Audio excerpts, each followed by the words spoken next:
স্বামী স্ত্রী ডিভোর্স হতে পারে, কিন্তু ভারত বাংলাদেশে যে আমরা প্রতিবেশী, এই প্রতিবেশীর কিন্তু সম্পর্কে ডিভোর্স হতে পারে না। বাংলাদেশ এবং ভারতের সীমান্তে বহু কারখানা মাদকের, শেখ হাসিনা নিয়ে আমাদের মাথা ব্যথা নাই, বাংলাদেশে উনি নাই হয়ে গেছে। আমরা সবাই চাই ভারত বাংলাদেশ বন্ধুত্বপূর্ণ এবং সম্মানজনকভাবে আমাদের বন্ধুত্ব টিকে রাখি। যার বাপ বলেছিল উইদি বল, তারই সন্তান মুজিববাদের পথ ধরে মোদের কাছে আবার নজরানা দেওয়ার চেষ্টা করতেছে। প্রিয় বিএনপি, প্রিয় তারেক রহমান, আমরা আপনাদেরকে স্পষ্ট বার্তা বলতে চাই, আপনার যদি মুজিববাদে যাওয়ার ইচ্ছা হয়, আপনি আওয়ামী লীগ থেকে বড় মুজিববাদী হইতে পারবেন না। আমরা আপনাকে হুঁশিয়ার করে দিচ্ছি, আপনি যদি মুজিববাদের পথে হাঁটেন, এই পথ বাংলাদেশের জনগণের পথ নয়, মুজিববাদী শক্তির সাথে কঠিন যুক্ত হবে ইনশাআল্লাহ। নাশকতার বিশৃঙ্খলা রুখতে এবার কঠোর অবস্থানে সরকার। রাজধানী ঢাকা সহ দেশের অতি গুরুত্বপূর্ণ 6টি জেলায় নামছে সেনাবাহিনী। 22 জুন থেকেই মাঠ পর্যায়ে অ্যাকশনে যাচ্ছেন সেনা সদস্যরা, যা চলবে আগামী 30 জুন পর্যন্ত। সরকার চেঞ্জ হবে কিন্তু সিন্ডিকেট চেঞ্জ হবে না, কজ সরকারের মধ্যেই সিন্ডিকেট বসবাস করে। ভারতকে পাশ কাটিয়ে চীনের পথে বাংলাদেশ, বদলে যাচ্ছে দক্ষিণ এশিয়ার সমীকরণ। তারেক রহমানের প্রথম বিদেশ সফর চীন মালয়েশিয়ায়। কি কি পরিকল্পনা রয়েছে বাংলাদেশের প্রধানমন্ত্রীর? বাংলাদেশের স্বরাষ্ট্রমন্ত্রী যিনি ভারতের মুখ্যমন্ত্রীর ভাষায় কথা বলেন, বাংলাদেশের ম্যানেজ বোর্ডের প্রধানমন্ত্রী যিনি জবান খুলতে পারেন না, তাদের জানিয়ে দিতে চাই, যদি না হয় সংসদে, সমাধান হবে রাজপথে। আসসালামু আলাইকুম দর্শক, খুবই গরম এবং টাটকা কিছু সংবাদ নিয়ে আজকে আপনাদের সম্মুখে হাজির হয়েছি। হয়তো ভিডিওর প্রথমেই সেটা দেখে আপনারা উপলব্ধি করতে পেরেছেন। দর্শক শ্রোতা, ইদানিং আওয়ামী লীগ নতুন করে তোড়জোড় শুরু করেছে, বাংলাদেশকে অশান্ত করার জন্য একটা পায়তারা করছে। যেমন এই 23 তারিখ ভোর হলে 23 তারিখ শুরু হবে, অর্থাৎ 23 তারিখ অলরেডি শুরু হয়ে গিয়েছে। তো এই 23 তারিখকে কেন্দ্র করে সরকার কিন্তু কঠিন সতর্কবার্তায় রয়েছে এবং সেনাবাহিনী পুরো দেশ জুড়ে নামিয়ে দিয়েছে, যেন আওয়ামী লীগ কোনোভাবেই অঘটন ঘটাতে না পারে। সেনাবাহিনী লাঠি হাতে নিয়ে আছে, আওয়ামী লীগ মাঠে নামবে কোনো কথা নাই, পাছায় বাইরেয়া বান্দরের পাছার মতো লাল করে দেওয়া হবে, একটা বিষয়। এবার আসুন দ্বিতীয় আরেকটা বিষয়। সংসদে একটা বক্তব্য দেখলাম, সোশ্যাল মিডিয়া ভাইরাল হয়েছে। যেমন দেখেন, শরীফ ওসমান হাদি, সে যে মারা গেল শুধুমাত্র ভারতের বিরুদ্ধে কথা বলার কারণে, তার প্রত্যেকটা বক্তব্যের কথা ছিল ভারত বিরোধী। কিন্তু আজকে বিএনপির এক নেতা বা এমপি, তিনি সংসদে দাঁড়িয়ে সেই আওয়ামী লীগের আমলের মতোই একটা কথা বলেছে। তিনি উদাহরণ দিয়েছে, স্বামী স্ত্রীর ডিভোর্স হতে পারে কিন্তু ভারত বাংলাদেশের ডিভোর্স হবে না। মনে কি আছে আপনাদের, স্বরাষ্ট্রমন্ত্রী পররাষ্ট্রমন্ত্রী আব্দুল মোমেন সাহেব বলেছিল, অর্থাৎ আওয়ামী লীগের আমলে, যে বাংলাদেশ এবং ভারতের মধ্যে সম্পর্ক হলো স্বামী স্ত্রীর সম্পর্ক। আর এখনকার একজন এমপি বলতেছে এই স্বামী স্ত্রীর সম্পর্ক ভেঙে যেতে পারে, ডিভোর্স হতে পারে, কিন্তু বাংলাদেশ আর ভারতের সম্পর্ক ভাঙবে না। তাইলে আগে যেহেতু আওয়ামী লীগের আমলে বলছিল যে স্বামী স্ত্রীর সম্পর্ক, আচ্ছা তখন আমরা ভেবেই নিয়েছিলাম শেখ হাসিনা যেহেতু মহিলা আর নরেন্দ্র মোদী হলো পুরুষ, তাইলে স্বামী হলে নরেন্দ্র মোদী আর স্ত্রী হলে শেখ হাসিনা, তাহলে স্বামী স্ত্রীর সম্পর্ক মানাইতো। কিন্তু এখন যে এমপি সাহেব বলতেছে যে ভারত এবং বাংলাদেশের সম্পর্ক ডিভোর্স করানো যাবে না বা ডিভোর্স হবে না, তাইলে এখন চিন্তা করতেছি, আমাদের বাংলাদেশে বর্তমান প্রধানমন্ত্রী তিনি তো তারেক রহমান, তিনি তো আসলে কোনো মহিলা নয়, তিনি তো পুরুষ, সুপুরুষ, এবং ভারতের প্রধানমন্ত্রী উনিও তো পুরুষ। তাহলে ডিভোর্স হবে কিভাবে আর স্বামী স্ত্রীর সম্পর্কই বা থাকবে কিভাবে? দেখেন, বাংলাদেশের সাথে ভালোভাবে যাচ্ছে না, ভারতের সম্পর্ক ভালো যাচ্ছে না। শেখ হাসিনা যাওয়ার পরে যখন বাংলাদেশে ক্ষমতায় আসলো ডক্টর মোহাম্মদ ইউনূস, তখন যেইভাবে তিনি রাষ্ট্র পরিচালনা করেছে তাতে ভারতের পদে আগুন দিয়েছিল, সেটা আপনারা সবাই জানেন। ডক্টর ইউনূসকে সবচাইতে বেশি ভয় পেয়েছে ভারত সরকার, এবং সেই সিলসিলা বর্তমানেও চালু রয়েছে। যদিও বিএনপি সরকার বাংলাদেশে বিভিন্ন খাতে বিভিন্ন কারণে সমালোচিত হয়েছে, বিরোধী দলের কাছে ঘৃণার পাত্র হয়েছে, তবুও কিন্তু একটা বিষয় আজ পর্যন্ত আমরা লক্ষ্য করতে পারছি যে ভারতের সাথে কিন্তু বর্তমান বাংলাদেশের সরকার মিল হওয়ার কোনো সম্ভাবনা আমরা খুঁজে পাচ্ছি না। এখন সংসদে দাঁড়িয়ে আপনি যতই স্বামী স্ত্রীর ডিভোর্স না হওয়ার কথা বলেন, আমার মনে হয় না তারেক রহমানের সরকার ভারতের সাথে সেই স্বামী স্ত্রীর সম্পর্ক গড়ে তুলবে। কেননা তার মা এবং বাবা আজীবন বেঁচে থাকাকালীন ভারতের বিরুদ্ধে কথা বলে গেছে। কেন বলছে? কারণ ভারতের প্রেসক্রিপশনেই কিন্তু বেগম খালেদা জিয়াকে কষ্ট দিয়েছে, বেগম খালেদা জিয়াকে জিয়ার উপরে অন্যায় অত্যাচার নিপীড়ন করেছে। কে করেছে? হাসিনা করেছে। এখন সেই ভারতের সাথে যদি কাঁধে কাঁধ মিলায়, এই ভারতের সাথে যদি হাতে হাত মিলায়, তাইলে তো তার মা বাবার কথা মনে হয় রক্ষা হবে না। তো আমার মনে হয় আমাদের বাংলাদেশের বর্তমান সরকার জনাব তারেক রহমান যতই ভুল করুক না কেন, কিন্তু এই ভুলটা মনের ভুলেও মনে হয় আমার মনে হয় করবে না। আপনাদের কাছে কি মনে হয়? যাই হোক দর্শক শ্রোতা, তাছাড়াও নাসিরউদ্দিন পাটোয়ারি সাহেবের বক্তব্য আপনারা শুনেছেন। আসলে নাসিরউদ্দিন পাটোয়ারি এমন একটা ব্যক্তি, তার মাথা থেকে পায়ের গোড়ালি থেকে মাথা পর্যন্ত আমার মনে হয় কোনো জায়গায় ভয় ডর বলে কোনো কথা তার মধ্যে লেখা নাই। মানে যারে ধরে মনে করেন যে একদম ভর্তা করে ছাড়ে। হ্যাঁ, কে প্রধানমন্ত্রী, কে স্বরাষ্ট্রমন্ত্রী, কে নরেন্দ্র মোদী, আর কে কোন জায়গায় ডোনাল্ড ট্রাম্প, কিছু দেখার সময় নেই, একদম ধুলাই মিশাইয়া দেয়। এর নাম হলো নাসিরউদ্দিন পাটোয়ারি। হ্যাঁ, তো যাই হোক দর্শক, কথা না বাড়াই চলুন মূল নিউজে চলে যায়। তার আগে বলবো, যারা এখন পর্যন্ত আমাদের এই চ্যানেলটি সাবস্ক্রাইব করেন, প্রতিনিয়ত এই ধরনের আপডেট গরম গরম খবর পেতে আমাদের এই চ্যানেলটি সাবস্ক্রাইব করবেন। যারা করেছেন ধন্যবাদ। চলুন একটা লাইক দিয়ে মূল ভিডিওতে চলে যাই। এই যে আওয়ামী লীগের মিছিল বাইর হয় 200-300 একসাথে কোনো একটা জায়গায় বাইর হইল, ওই ভিডিওটা আমাদের সাংবাদিকদের হাতে কিভাবে আসে? 1 মিনিটের মধ্যে চলে আসে এবং তারা তাদের চ্যানেল থেকে, হ্যাঁ দেখবেন আপনি এই NTV বলেন আর এই 71 টিভি বলেন, যমুনা বলেন, যে কোনো টিভির দিকেই তাকান না কেন, এই সাংবাদিকদের হাতে কিভাবে ওই ফুটেজটা আসে। তার মানে কি জানেন? যোগাযোগ থাকে যে আমরা অমুক জায়গায় মিছিল বাইর করতেছি, ফুটেজটা পাঠাইতেছি, আর এরা কিন্তু প্রচার করতেছে। এরা যে প্রচার করতেছে এটা কোনো প্রবলেম না। প্রবলেমটা কোথায়? ওরা মিছিল বাইর করতেছে, জয় বাংলা স্লোগান দিতেছে। কারণ কালকে তাদের 23 তারিখে তাদের জন্মদিন, এই আওয়ামী লীগের জন্মদিন, ওই উপলক্ষে এই আয়োজন। কিন্তু সাংবাদিকরা কিন্তু সব জানে, তারাই কিন্তু প্রচার করে। তাদের লেখনির মধ্যে দেখবেন অন্য একটা ভাব থাকে। যেমন দেখেন, শিবিরের একজন কর্মী মারা গেছে, শিবির করে সে, সাইফুল্লাহ বাড়ি। কিভাবে মারা গেছে, কেন মারা গেছে আপনারা জানেন। আমি 2 লাইনে বলি। ওইখানে স্কুলের একটা কমিটি নিয়ে ঝামেলা ছিল, ওই ঝামেলা নিয়ে একটা মিটিং বসছিল। মিটিংটা সুন্দরভাবে সমাধান হয়েছে। ওইখানে সাইফুল্লাহ বাড়ি ছিল, এই শিবিরের কর্মী সাইফুল্লাহ বাড়ি ওইখানে ছিল। তারপর ওইখান থেকে সমাধান কইরা, বিচার আচার শেষ কইরা, ওরা একটা বেকারির সামনে আইসা ঠান্ডা পানি কোক টোক কিছু খাচ্ছিল। ওইখানে আক্রমণ হয়েছে। তার মানে সাইফুল্লাহ বাড়ি তার বন্ধুদের নিয়ে ওইখানে দাঁড়ায় কিছু খাচ্ছিল, ওইখানে ছাত্র দল আইসা আক্রমণ করছে। এই আক্রমণে তার মৃত্যু হয়েছে। কিন্তু সাংবাদিক কি লিখতেছে যে একটি সংঘর্ষে সাইফুল্লাহ বাড়ি মারা গেছে, জামাত কর্মী সাইফুল্লাহ বাড়ি মারা গেছে সংঘর্ষে। কিসের সংঘর্ষ? ওরা তো ওই বেকারির সামনে ঠান্ডা পানি টানি খাইতেছিল, ওইখানে এসে আক্রমণ করছে। আপনারা খুঁজা দেখেন, আপনারা তদন্ত করলেই পাবেন। কিন্তু লেখার মধ্যে সংঘর্ষে মারা গেছে। চিন্তা করেন, এই হচ্ছে আমাদের সাংবাদিকতা। এই দেশের সাংবাদিকরা যতক্ষণ ঠিক না হবে ততক্ষণ কোনো কিছু ঠিক হবে না। জলজান্ত একটা প্রাণ নিয়ে চলে গেলেন, এরকম অনেক মায়ের বুক খালি হইতেছে। কিন্তু প্রতিবাদ কি হচ্ছে? প্রতিবাদ হওয়া উচিত। শিবিরের নুরুল ইসলাম সাদ্দাম গতকালকে রাত্রেই ভাই প্রতিবাদ করছে, মিছিল বাইর করছে এবং সরকারকে বলছে তাড়াতাড়ি এই আসামিকে ধরতে হবে। এই আসামি যদি না ধরেন চরম ভাবে প্রতিবাদ করব, চরম আন্দোলন করতে বাধ্য হব, এরকম হুমকি ধামকি দিতে হবে, প্রতিবাদ হইতে হবে। কত দিক সামলাবে সরকার? হ্যাঁ, তার দলের লোকেরাই তাদের জন্য কাল হয়ে দাঁড়াচ্ছে। একটু আগে দেখলাম অনলাইনে একজন আইসা বিষ খাইতেছে, কারণ তার কাছে চাঁদা চাইছে মোটা অঙ্কের টাকা। সেই চাঁদা দেয়নি দেখা তাকে 5 মাস জেল খাটাইছে এবং ওই জেলে যাওয়ার পর তার বউকে জোর কইরা নিয়ে ওই দোকান টোকান লেখা নিছে। এখন সে দেনার দায়ে এমন অবস্থা হয়েছে, এই অনলাইনে এসে বিষ খাইতেছে আর বলতেছে যে বিএনপি আমাকে বাঁচতে দিল না, এবং কারা কারা বাঁচতে দেয় নাই সমস্ত নামগুলা বইলা গেছে। এখন ওই লোকটা মারা গেছে কিনা আমি জানি না, কিন্তু বিষ খাইতে দেখাইছে, এরপরে কাট হয়ে গেছে, আর দেখি নাই। কি এক দূর অবস্থা! কয় দিক সামলাবেন? কেউ তো কাউকে সহ্য করতে পারতেছে না, খালি ঘৃণা ছড়ায়। এই যে দেখেন, রাশেদ খান নামে একজন আছে, ওর নাম রাশেদ খান ইনু অথবা মেনন, এরকম কিছু জোড়া দিলে ভালো হয়। কারণ এই ধরনের চরিত্র অতীতে আমরা দেখছি, কিন্তু এতটা জঘন্য ছিল না। এই তো একেবারেই একটা পচা মাল, হ্যাঁ একদম পচা মাল। ও কাকে নিয়ে কথা বলে, কেন কথা বলে ও নিজেও জানে না। এই যে আমাদের এমপি হানজানা আছে, তার একটা ভিডিও ভাইরাল হয়েছে, যে টেবিলে থাপ্পড় দিয়ে বলতেছে যা করার আমি করুক। ওইটা তাদের ওই আঞ্চলিক একটা ব্যাপার। ওইটাকে নিয়ে সে যে নোংরা ভাবে, এই রাশেদ খান সেটা নিয়ে যে নোংরা মন্তব্য করছে, সেটা কি মাইনা নেওয়া যায়? মাইনা নেওয়া যায় না। হানজানাকে আপনি কতটুকু জানেন? রাশেদ খান কিচ্ছু জানেন না। আপনি তার নখেরও যোগ্য না, সেই যোগ্যতা এখনো অর্জন করেন নাই। এই রাশেদ খানকে মাঠে নামানো হয়েছে 3টা মিশন নিয়ে। একটা হলো জামাত ইসলামকে ড্যামেজ করতে হবে, যা ইচ্ছা তাই বলতে হবে, গালাগালি করতে হবে। আরেকটা হলো ছাত্র শিবিরকে তাদের চরিত্র নিয়ে টানাটানি করতে হবে, চরিত্র হনন করতে হবে। আরেকটা হলো এনসিপি, এই জুলাইয়ের সাথে যারা জড়িত ছিল তাদের ইজ্জত নিয়ে খেলতে হবে, তাদেরকে ছোট করতে হবে, তাদেরকে তুচ্ছ তাচ্ছিল্য করে কথা বলতে হবে। এই 3টা দলের চরিত্র হনন করার জন্যই তাকে মাঠে ছাড়া হয়েছে।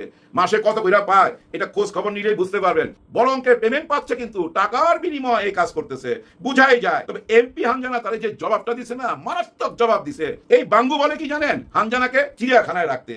হানজানা সাহেব বলছে চিড়িয়াখানায় আমি থাকুন বাঘের সাথে। সাথে, আর তোরে রাখুম ওই যে ওই মহিষটার সাথে। কোন মহিষটা বুঝছেন তো? ওই মহিষটার সাথে তোরে বাইন্দা রাখুম। এই রাশেদ খানকে বলছে, একদম কারেক্ট কথা বলছে। আসলে ভাই ও যে নোংরামি ছড়াইতেছে না, এই নোংরামির কারণে একটা কিছু ঘটবে। অবশ্য সে এইটাই চায়। ও কি চায় জানেন? রাস্তাঘাটে ধরে তারা মাইট ধরে করুক, কেউ থাপ্পড় টাপ্পড় দেখ, তাইলে মামলা টামলা করতে পারবে।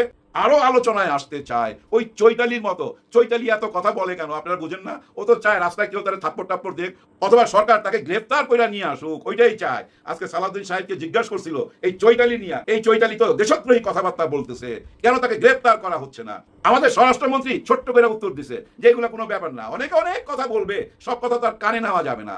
ঠিকই আছে ভাই, কারণ কি জানেন? ওই মেয়েটা তো চাচ্ছে তাকে হ্যান্ডকাপ পরা ধরে নিয়ে আসুক, তাইলে তো চারিদিকে আলোচনা আরো ঝড় উঠবে। আর পার্শ্ববর্তী দেশ থেকে বলবে আমাদের হিন্দু ভাইদের উপরে, হিন্দু বোনদের উপরে অত্যাচার হইতেছে, এই যে গ্রেফতার করে ধরে নিয়ে গেছে, মিটিং মিছিল আরো অস্থিরতা, যার জন্য কানে নেওয়া যাবে না। একদম ঠিকই কথা বলছে। কিন্তু আরেকটা কথা বলছে যেটা উনার কাছে আশা করি নাই, উনি বলাতে না একটু চিন্তায় পড়ে গেছি। হ্যাঁ, আমরা উনাকে বলি শিলং সালাউদ্দিন ভারতের সাথে হাত মিলাইয়া এই দেশের ক্ষতি করতেছে, এবং আওয়ামী লীগের সাথে তাদের একটা মহব্বত আছে, গোপন একটা কিছু হয়ে গেছে, আওয়ামী লীগের সাথে হাত কইরাই এখন দেশ চালাইতেছে, এবং আওয়ামী লীগের সবাইকে ধীরে ধীরে ছাইড়া দিতেছে। আওয়ামী লীগকে পুনর্বাসন করা হচ্ছে, আর এর হোতা হচ্ছে সালাউদ্দিন সাহেব। এইটাই তো আমরা বলা বলি করি সবাই, তাই না? কিন্তু উনি কি কথাটা বলছে? মাফিয়া। হ্যাঁ, আওয়ামী লীগকে মাফিয়া বলছে, মাফিয়া গ্যাংস্টার। এই গ্যাংস্টারের নেত্রীকে শেখ হাসিনা। এইটাই তো বুঝাইছে, এটা একটা মাফিয়া দল, একে কোনোভাবেই ক্ষমা করা যায় না।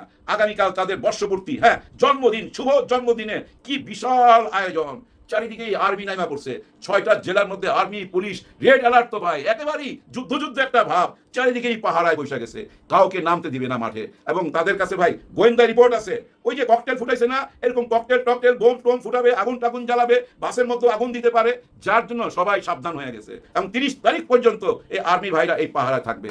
এখন আমার একটা প্রশ্ন, কতদিন পাহারা দিয়ে রাখবেন? কতদিন ঠেকায় রাখবেন? দেশের উন্নতি করবেন না এদেরই ঠেকাইতে থাকবেন? এদের নিয়ে একটা চিন্তা ভাবনা তো করতে হবে। এই সংসদে বৈশা, এই দলটা তো নিষিদ্ধ দল না, এদের কার্যক্রম নিষিদ্ধ।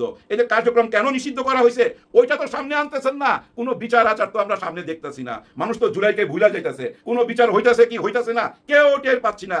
ওই আন্তর্জাতিক বিচার ট্রাইব্যুনাল, ওই দুইটা বিচারই কি শেখ হাসিনা আর ওই স্বরাষ্ট্রমন্ত্রী কসাই কামাল, এই দুজনই, আর বাকিরা কই? হ্যাঁ, বিচার চলতেছে কিন্তু আর তো রায় হয় না। এই সরকার আসতে 4 মাস হয়ে গেছে, কোনো রায় শুনছেন? কোনো রায় টাই তো হয় না। জুলাইকে ভুলা দেওয়ার জন্য যা যা করার তাই তো করতেছেন। যেমন এই যে জুলাইয়ের জাদুঘরটা বন্ধ করে রাখছেন, সব কাজ শেষ তো, শত কোটি টাকা খরচ করে এটা বানানো হয়েছে। এটার ভিতরে কি আছে? ওইটার ভিতরে যতক্ষণ আমরা না ঢুকুম ততক্ষণ তো বুঝুন না। ওইটার ভিতরে এমন ভাবে বানানো হয়েছে ভাই, আপনি এই গেট দিয়ে ঢুইকা যখন ওই গেট দিয়ে বাইরেবেন না, আপনার চোখের সামনে আপনার মগজের ভিতরে ঢুকাই দিবে জুলাইতে কি হয়েছিল। টোটাল দৃশ্য এখানে আছে, দেওয়ালে আছে, এবং চলচ্চিত্রের পর্দায় আছে, আবার টেলিফোনও রাখা আছে। শেখ হাসিনা তার আর্মিদের সঙ্গে যেসব কথা বলছে, খুন খারাপির যেসব অর্ডার সে করছে, সব কিছু আপনারা শুনতে পারবেন ওই টেলিফোনটা হাতে নিলেই। এইসব আয়োজন তো করছে যে এটার ভিতরে একবার ঢুকবে আর বাইরে হবে, সে কোনোদিনই ভাই জুলাইকে ভুলতে পারবে না, 24কে ভুলতে পারবে না। সে জাদুঘর কেন বন্ধ করে রাখছেন? আজকে জুলাইকে অবহেলা করার জন্য, 24কে অবহেলা করার জন্যই কিন্তু আওয়ামী লীগ সাহস পাচ্ছে। এই যে মিছিল বাইর হইতেছে, কোন সাহসে? তারা তো দেখছে যে 24 বলতে কিছু নাই।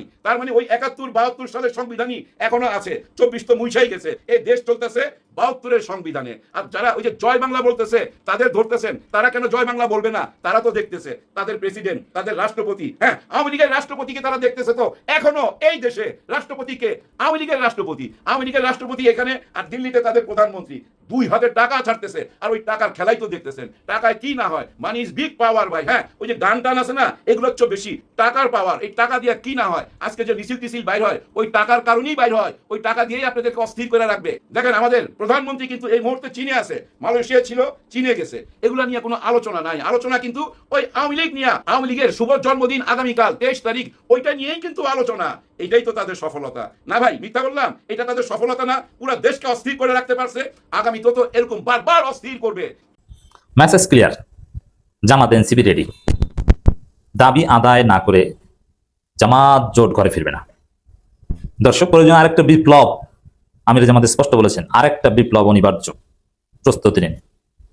নাসিরউদ্দিন পাটোয়ারি, এনসিপি নেতারা সবার কণ্ঠে একই কথা, যে চূড়ান্ত আন্দোলনের প্রস্তুতি নেন। দেশ থেকে যাচ্ছে আলাপ আলোচনার মাধ্যমে, সংসদে আলোচনার মাধ্যমে কোনো সমাধান হচ্ছে না বা হবে না। রাজপথে সমাধান করতে হবে, রাজপথে ফয়সালা করতে হবে, রাজনীতি রাজপথে করাচ্ছে। দাবি আদায় করতে হবে আন্দোলন করে। এই বিষয়ে জামাত এনসিপি পুরোপুরি ক্লিয়ার হয়ে গেছে, তারাও জনগণকে ক্লিয়ারলি জানিয়েছে। বিশেষ করে খুলনা বিভাগীয় সমাবেশ থেকে আরো জোরালো বার্তা দিয়েছে।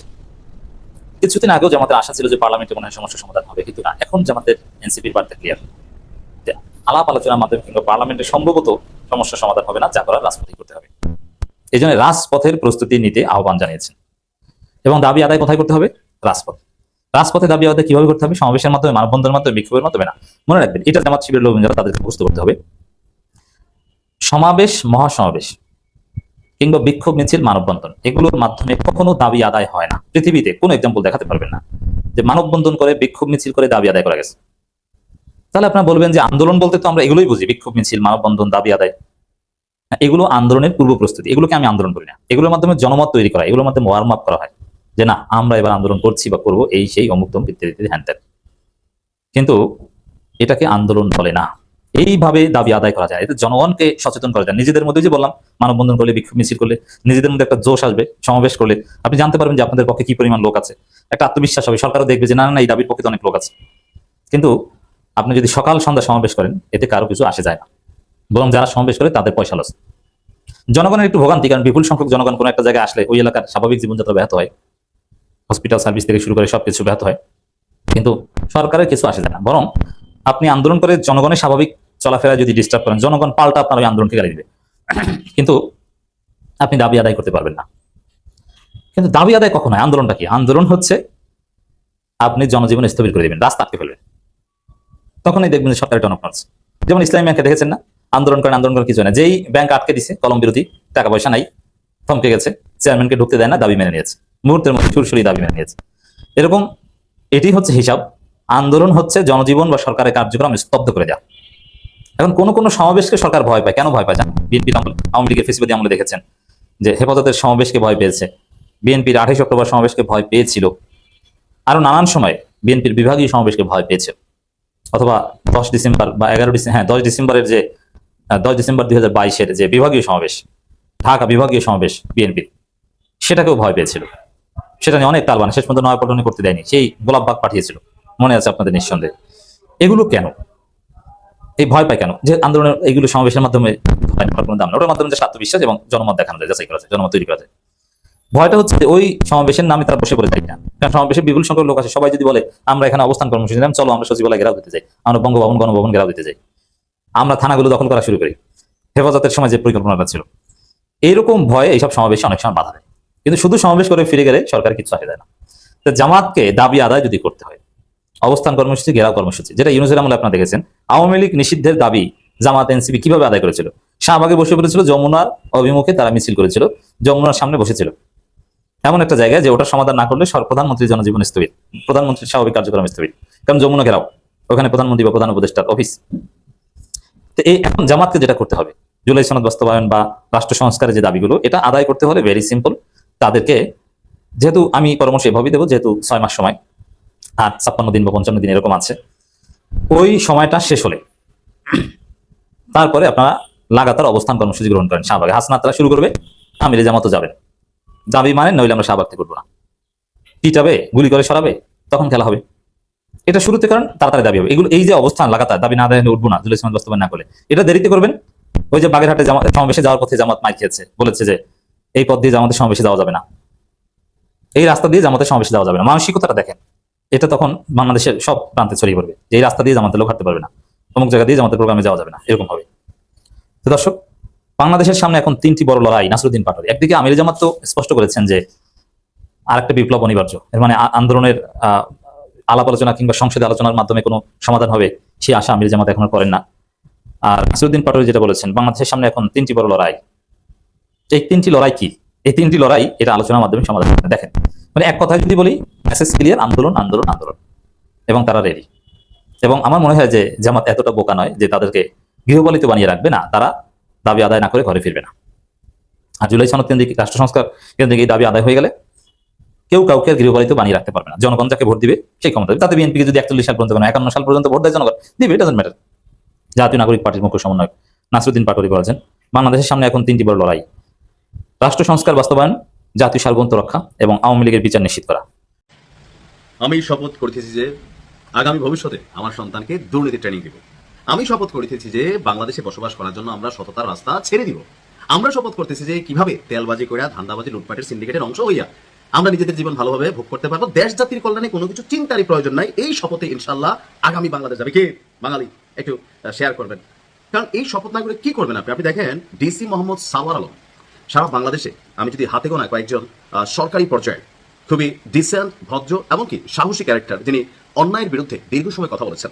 আওয়ামী লীগ সরকারের সময় যাকে একের পর এক বদলি হতে হয়েছে, প্রমোশন পান নাই। তত্ত্বাবধায়ক সরকারের সময় তার প্রমোশন হয়ে তিনি সিলেটের ডিসি হলেন, আর আজকে দিন শেষে তাকে ডিসি থেকে প্রত্যাহার করা হলো। কিন্তু প্রশ্ন হচ্ছে কেন সিলেটের জেলা প্রশাসক মোহাম্মদ সারওয়ার আলমকে প্রত্যাহার করে জনপ্রশাসন মন্ত্রণালয়ে উপসচিব হিসাবে সংযুক্ত করা হয়েছে। জনপ্রশাসন মন্ত্রণালয় থেকে জারি করা এক প্রজ্ঞাপনে বলা হচ্ছে যে জনস্বার্থে জারিকৃত। তো জনগণের স্বার্থে কোনটা আসেন দেখি। প্রশাসনিক এবং রাজনৈতিক মহল প্লাস সাধারণ মানুষের ধারণা না, আমরা বুঝি যে সম্প্রতি হযরত শাহজালাল রহমাতুল্লাহ আলাই এবং হযরত শাহপরান রহমাতুল্লাহ আলাইয়ের মাজার ইস্যুতে ডিসি সারওয়ার আলম বেশ কিছু উদ্যোগ নিয়েছিলেন। অর্থাৎ পাবলিকের যে দানের টাকার বড় ডেকটা, এটাতে কোটি কোটি টাকা হয়তো মাসে 6 মাসে আই ডোন্ট নো এখানে কি পরিমাণ টাকা ওঠে।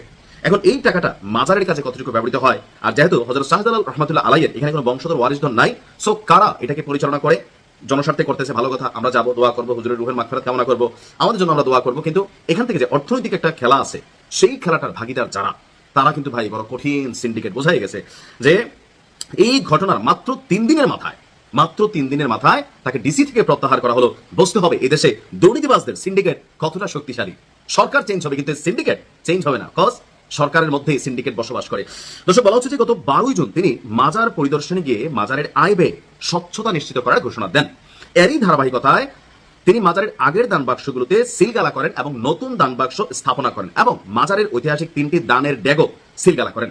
এই ঘটনাকে ঘিরে তীব্র বিতর্ক সৃষ্টি হয়েছে। এক পক্ষ এই উদ্যোগকে ইতিবাচক দেখলো, আমরা ইতিবাচক দেখছি, আমরা এটা ইতিবাচকই দেখছি, কিন্তু মাজার ভক্ত এবং অনুসারী যারা, তারা কি সবাই বুঝে এটার প্রতিবাদ করতেছেন? অনেকে আমারও আগের ভিডিওতে অনেক কথা বলছেন, কিন্তু ভাই এখানে তো আপনার যাইতে মানা করা হয় নাই, এটা রক্ষণাবেক্ষণের জন্য মানা করা হয়নি। মানা করা হয়েছে, যেটা মানা করা হয় নাই, যে সরকার ওই পাগলা মসজিদের স্টাইলে সরকার এবং মাজারের যারা কমিটি আছেন তারা যৌথভাবে এই যে দানের টাকাগুলো আসে, এগুলাকে তারা মাজারের কাছে কতটুকু ব্যয় হচ্ছে, এর বাইরে কতটুকু ব্যয় হচ্ছে, আমি অনেক তথ্য জানি, আপনারা অনেকের বিষয়ে জানেন। এই বিষয়টাকে কন্ট্রোলে নেওয়ার জন্য আপনার এই সিস্টেমটা করা হয়েছে, কারণ এখানে অনেক ধরনের সিন্ডিকেট ব্যবসা আপনারা জানেন, বাংলাদেশে এগুলো খুবই কমন। এখন এই ঘটনার পরপরই তাকে যখন প্রত্যাহার করা হলো, তো জনগণ আসলে আর কি, আপনি দেশে মানে আপনার সন্তানের জন্য আপনি চিন্তা করবেন যে সন্তানকে ভালো মানুষ বানাবেন, ডিসি সারওয়ার আলম বানাবেন, নাকি আসলে এরশাদ শিকদার বানাইতে হবে, নাকি বদির মতন ইয়াবা বদি বানাইতে হবে? দর্শক, আশা করি পুরো ভিডিওটি দেখেছেন। এবার অবশ্যই আপনাদের মূল্যবান মতামতটা ভিডিওর কমেন্ট বক্সে জানিয়ে দিন, পারলে ভিডিওটি শেয়ার করে সবাই দেখার সুযোগ করে দিন। আর আমাদের এই চ্যানেলে নতুন হলে সাবস্ক্রাইব করুন, যারা ইতিমধ্যে সাবস্ক্রাইব করেছেন সবাইকে ধন্যবাদ জানিয়ে আজকের মতো এখানে বিদায় নিচ্ছি। দেখা হচ্ছে নতুন কোনো ভিডিওতে। সে পর্যন্ত সবাই ভালো থাকবেন, সুস্থ থাকবেন। আল্লাহ হাফেজ।